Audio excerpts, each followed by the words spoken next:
Hi, third grade friends. Happy Tuesday. We are over halfway through our book, and we are going to read chapter 17 today, and it is called John. John had light brown hair and a round head. He was Joe's best friend. John was one of the smartest boys in Mrs. Jewell's class, but he had one problem. He could only read words written upside down. Nobody ever wrote anything upside down. But it was only a little problem. John was still in the high reading group. He just turned his book upside down. It was easier for John to turn his book upside down than to learn to read correctly.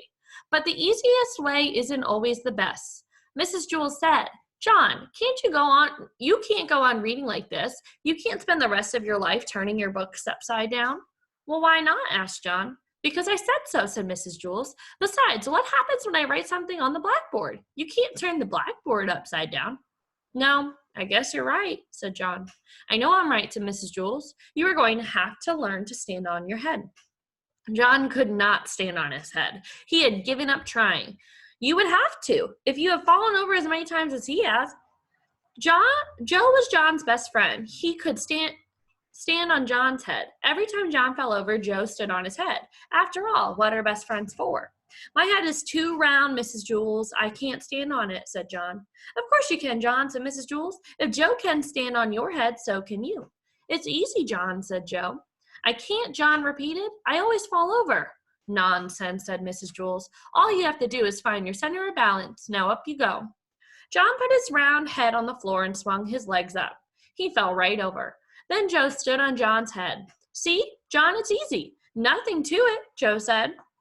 Well, we'll help you, John, said Mrs. Jewell. Joe, get off John's head and get me the pillow from under my desk. Nancy, Calvin, come here and give us a hand. Mrs. Jewell took the pillow from Joe and set it on the floor. All right, John, we'll surround you, she said. We won't let you fall.